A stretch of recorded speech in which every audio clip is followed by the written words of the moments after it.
Hello everyone, today we'll be looking at Automark, an AI-powered grading app to help teachers grade students' work. How does it work? Well, all you have to do as a teacher is upload a question paper with grading rubric. A code would be generated, share the code with the students, and the students will add the code during submission, upload the question paper, and then their answers would be graded according to the rubric, and the graded responses would appear on the teacher portal, and the teacher can choose to publish the grade. Let's see a quick demo of this. I'll call this a teacher demo account. I'll add a password. There are two roles. I'll select teacher.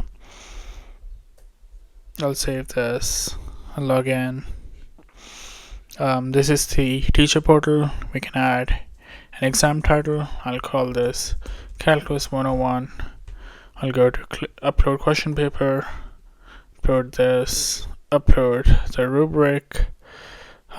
This should be rubric, create exam, and an exam is created with the exam code of this. I'll copy this. I'll go back. I'll register again as a student.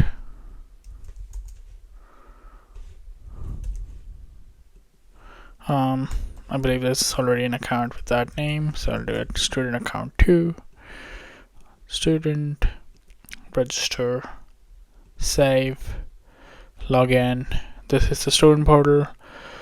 All you have to do again is just paste the exam code and upload your answer sheet. So this is the answer sheet of the student. As you can see, it's handwritten, and I have made some intentional mistakes to see whether the grader is able to cast them or not. I'll click open, click submit. Will take a couple of seconds to upload, and it is uploaded. You could see it says awaiting teacher to publish the grade. I'll log out. I'll log into my teacher demo account, log in. Calculus 101, this is the exam code created by this teacher.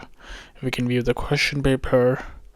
It's a Calculus 101 exam, 2 questions, need to find the derivatives of these 2 functions, pretty straightforward. And this is the rubric.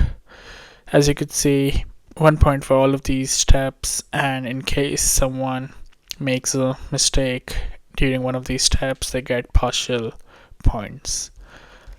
Again, this is there to demonstrate that the grader is able to capture nuance and subtleties in grading, which would be how a teacher would grade in real life.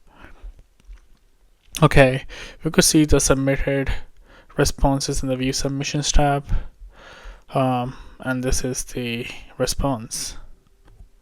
As you can see, the first one was incorrect, therefore the student got 0 points for that. And if I feel this is good enough, I'll click publish grade, and the grade has been published.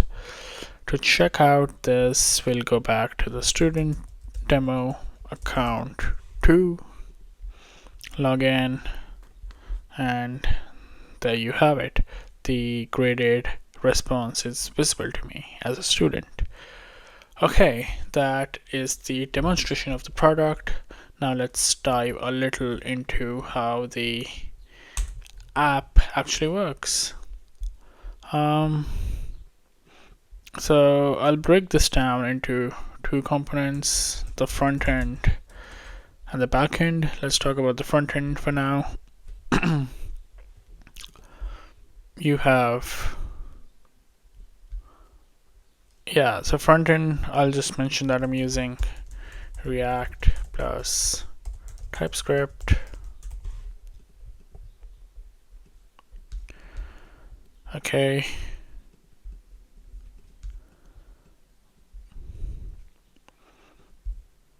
Alright. You have an app.tsx file. This is your React router. And this contains all the routes, different routes of the app, and some of the examples would be teacher page, login, student page, so on. I'll keep this small. Okay, edit this so that it fits in the box. Alright, so the app.tsx file is this. And based on the URL in the browser, we render selectively one of these pages. And what happens after that? The control flow goes to these pages.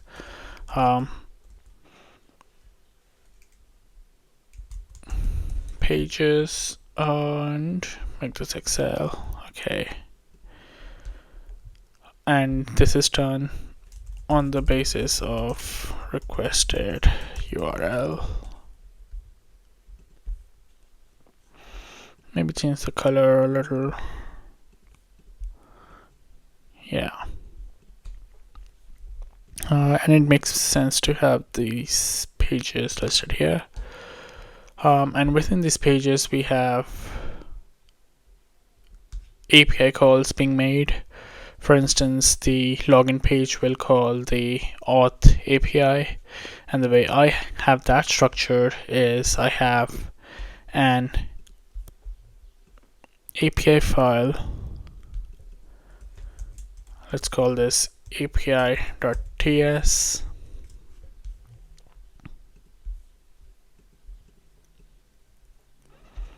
And this in turn contains all the APIs that are to be called from the front-end pages. And this api.ts file calls the backend API, which is written in Flask.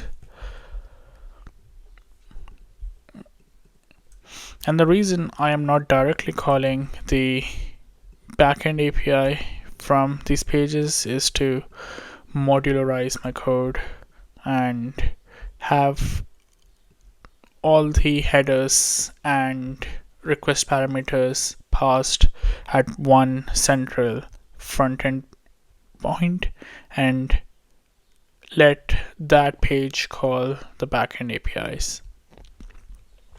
And I believe that's pretty much it. What happens in the front end, and coming to the back end, I'm just calling the Flask APIs to this. And the way I have that structured is I have a services file, and before the services file I have an API file in which I have all the different APIs listed. Or rather, this is a folder, not a file. And this API folder contains 3 different APIs, and those are namely auth, exam, and submission. The auth is used for logging in, registering, and signing up a new user. That's registration. The exam API is for dealing with the grading aspect and creating the exam, uploading the rubric, uploading the question paper, generating the exam code. All of that stuff is taken care of by the exam APIs. And the submission API takes care of, it allows the student to upload an answer sheet on the student portal while also grading the response submitted by the student. Okay, I have the API folder, and in turn I have a submissions. Okay, this doesn't look right. Okay. Yeah. Okay, submissions is just one of the services. It's better if I just call it services. And inside the services, I have the business logic.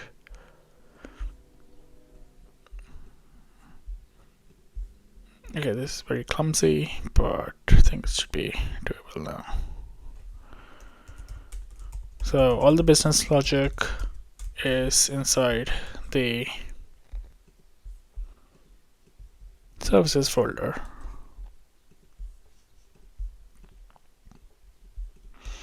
And it also makes call to the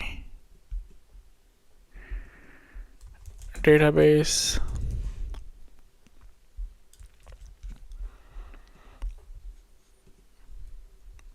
Database calls through an ORM, which in this case is SQL Alchemy.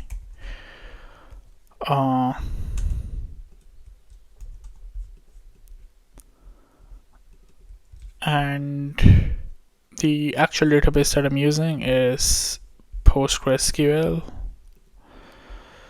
There you have it then.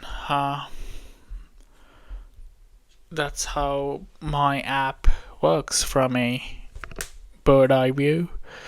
And if you have any questions, do let me know in the comments. I'll be more than happy to answer them. Until next time, thanks for watching.